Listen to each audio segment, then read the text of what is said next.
Para to sa'yo, Leo, today. Kung ikaw ay Leo, para to sa'yo. At titignan natin ang iyong maaaring situation, pag-ibig man to o situation nyo sa kasalukuyan hanggang sa mga susunod na araw. Okay, Leo. Sa mga Leo na nandito, mababanggit ito sa reading is makinig kayo kung gusto nyo. Okay, guys? Leo, para to sa'yo. Leo, para to sa'yo. Situation nyo sa kasalukuyan. At hingi tayo ng advice kung ano ang dapat ninyong gawin, guys. Leo, Leo, this is for you. Okay, Leo.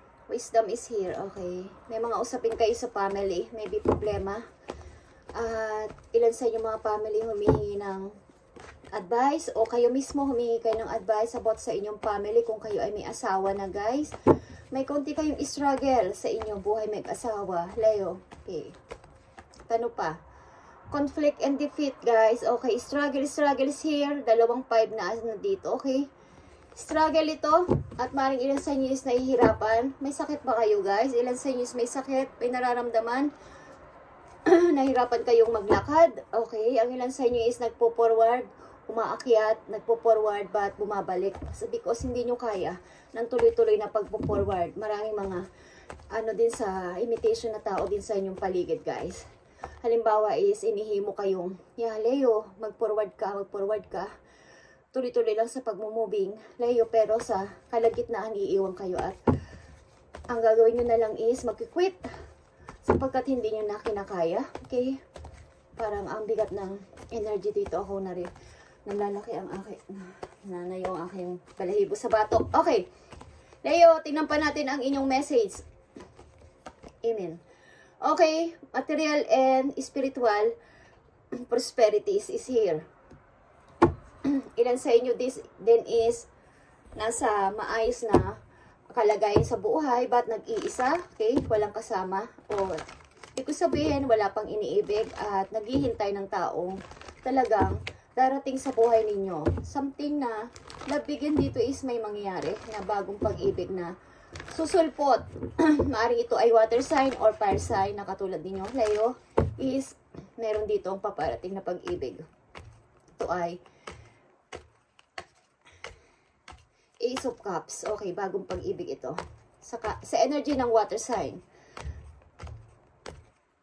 Okay, guys. May mga struggle ba kayo, Leo? Wisdom is here. Wisdom. Ano to? Spirit Angels. Wisdom. 6 of Pentacles. Maraming problema sa family sa pagbibigay ng, hindi patas sa pagbibigay ng money. Okay, may mga tuso sa inyong family. Maaring hindi may humihingi ng help sa money, but ang iba ay nanloloko lang o hindi naman totoo ang paghingi ng help. Kumbaga, meron namang money nanghihingi pa rin sa inyo, okay? Something na sa inyong family is mayroon kayong usapin about dito sa pera. Okay, Leo. May madadayang kamag-anak, okay? Yun pa natin ang wisdom. Kailangan may malaman ka dito, okay? Something sa buhay mag-asawa ninyo rin is, mayroon ditong humihingi ng payo, paano ba, mag-grow pa ba ang samahan namin ng asawa ko, okay? Maaaring kayo ay humihingi ng advice sa mga elders o sa mga kakilala nyo na maaaring pwedeng hinga ng advice na expert dito about sa buhay mag-asawa. Ang isa sa inyo dito, hindi ko alam kung asawa ninyo, Leo, is may 2 pamilya na sinusuportahan, okay? Ilan sa inyo is may usaping family about sa buhay mag-asawa. At ito sa conflict and defeat. Tingnan natin. Knight of Swords. Kailangan mo lumaban sa buhay. Kung ikaw ay may sakit, Leo. Kung ilan sa inyo is may sakit dito, kailangan mo lumaban at tumayo muli. At subukan na lumaban. Okay, wag kang panghinaan ng loob. Knight of Swords is here. And the Sun. Nakikita mo tong the Sun. Kailangan mong maging malaya dyan. At parang ipanganak na muli. Kumbaga ay huwag mong isipin na hindi ka makakabangon dyan. Huwag mong isipin na ikaw ay malulugmok dyan. Okay, pilitin mong huwag malugmok dyan kung ikaw ay may nararamdaman na sakit or hindi ka kumbaga, ilan sa inyo is may literal na sakit, ang ilan sa inyo is may nararamdaman na kabiguan at hindi nyo kaya mag-moving, hindi nyo kaya mag-move on. is pilitin nyo guys, nandito ang dasan, pilitin nyo umangat muli sa buhay at bumangon. Okay, ilan sa inyo may anak na lalaki guys. Okay, Leo, pilitin ninyong maging malaya at mag-shine again katulad ng isang araw. Okay, huwag kayong magpabaya sa inyo sarili at ilugmok ang sarili nyo dyan sa pabalik-balik na old cycle. Okay, nandito sa dito sa deception dito sa conflict and defeat. Okay. Mukhang ilan sa inyo pinagtaksila ng inyong karelasyon at nahihirapan na mag-move on. Nagpo-forward man pero nagbabackward at naiisipan nyo minsan na nasa gitna kayo ng dark and good. Na naisipan nyo na bakit ginawa niya sa akin to. Naisipan nyo minsan na maghigante. Huwag nyong gagawin yun guys. Okay? Pilitin nyo mag-move on at umangat muli. Like this. Okay. Leo, nito ang material and spiritual prosperities. Okay, transformation is here. Bagong ikaw. Okay, bagong ikaw, Leo. Isipin mo ang iyong sarili at mag-changes. Okay, maging open ka sa pagbabago sa iyong sarili. Maging open ka sa pagbabago sa iyong sarili. Okay, well, opportune, destiny is here. Para sa iyong sarili mismo. Pilitin mo maging ganito, 9 of Pentacles, umangat. At mag-start. More healing pa, Leo. More healing. Kung literal kang may sakit sa ngayon is, guys, wag mong isipin na hindi ka makakabangon dyan. Kailangan mo lumaban. Knight of Swords in the Sun is here. Okay. Maari ding may anak kang lalaki at pinipilit kang, hinihimo ka na, magpatuloy ka. Mama, magpatuloy ka, Papa. Sa buhay, wag mong isipin ang nangyari. Sa'yo, magpatuloy ka para sa akin. Okay. Wisdom. Para sa Leo, ipakita mo ang message dito sa wisdom. Leo, wisdom. Harupan dito. Problema sa pamilya, Leo. Problema sa family. 10 of Pentacles, guys. Okay. Ito ay isang long-term relationship na pinoproblema nyo sa ngayon kung dapat ko pa ba mag-stay dito? Kahit toxic ito na asawa, toxic na relation ito, o pagkat kami ay may mga anak, dapat ba akong mag-stay pa dito? Anong gagawin ko? Humihingi kayo ng tulong. Okay. May mga sudden changes talaga na mangyayari. Leo, the Tower is here. Description ito.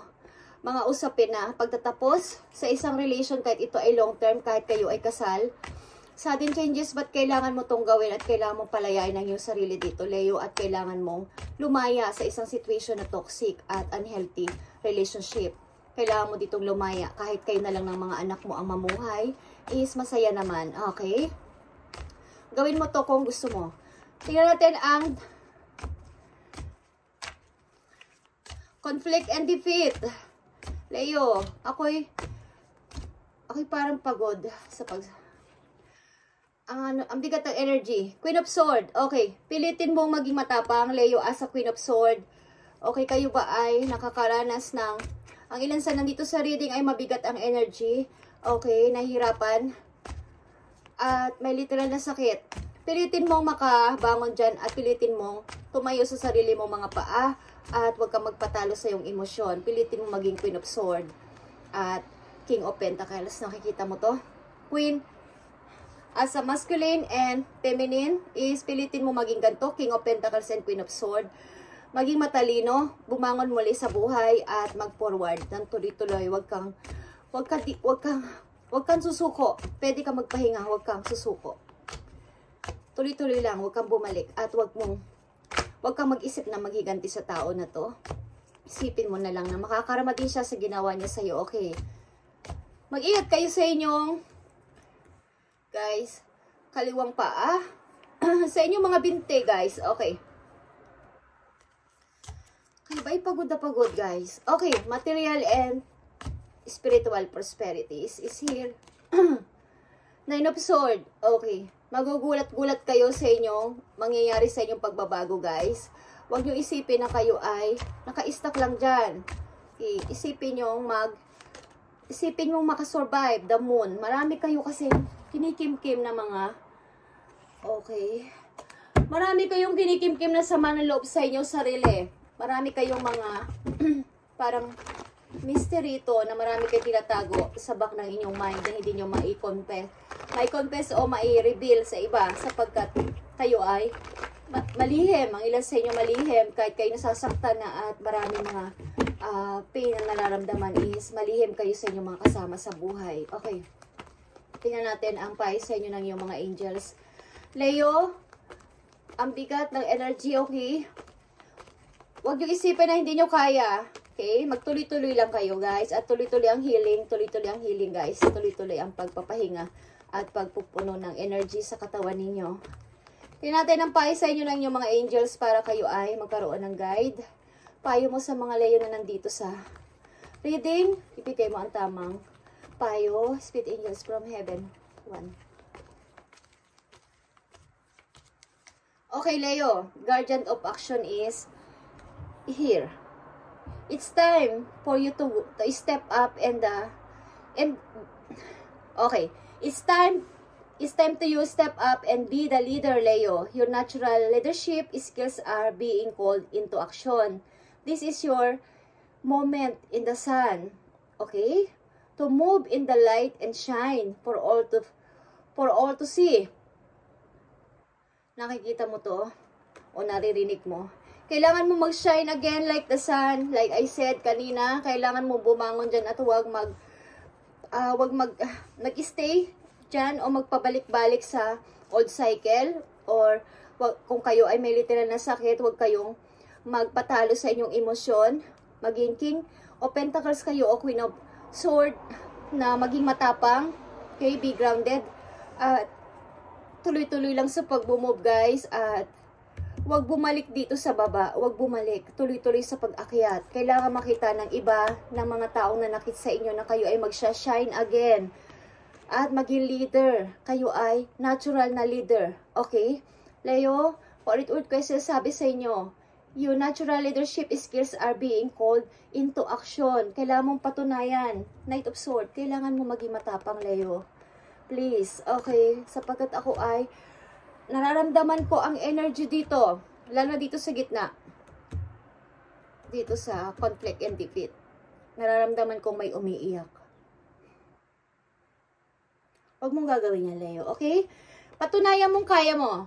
Kaya mo at ikaw ay may natural na pagiging leader. Since na pinanganak ka. Okay? At patunayan mo na kaya mo mag-shine again. Umangat sa money. At yung mga nanloko sa inyo, pabayaan nyo sila ay makakarma sa kanilang ginawa sa inyo, Leo. At naghahanap kayo ng pag-ibig, may bagong paparating na pag-ibig sa inyo, guys. Okay, promise, may bagong pag-ibig na paparating sa inyo at ito ay bagong-bago. Water sign and fire sign is here.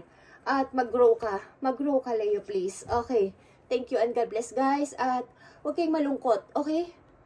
Thank you.